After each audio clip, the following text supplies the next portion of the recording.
Sa Pilipinas at iba't ibang lugar sa mundo, muling nagpatay ng ilaw sa loob ng isang oras para sa Earth Hour. Nakatutok si EJ Gomez. Muling ginunita ang Earth Hour kagabi. Ang Earth Hour ay taunang aktibidad sa mundo kung saan sabay-sabay pinapatay ang ilaw sa loob ng isang oras. Mula 8:30 hanggang 9:30 kagabi, nagdilim ang ilang lugar sa Kamaynilaan.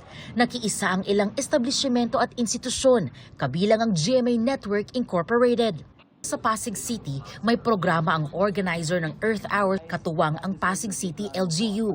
We are living in a climate and pollution-stressed world, where extreme weather is no longer the exception, but the norm.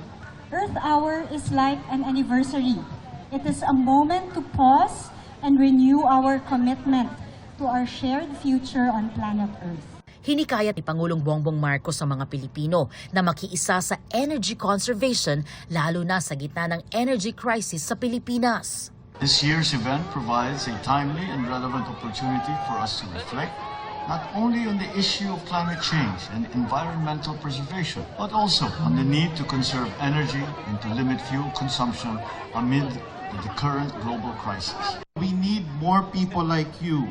We need people who care enough to be part of the solution, people who are willing to live differently, people willing to help shape the kind of future we say we want. Para sa GMA Integrated News, EJ Gomez, nakatutok 24 oras.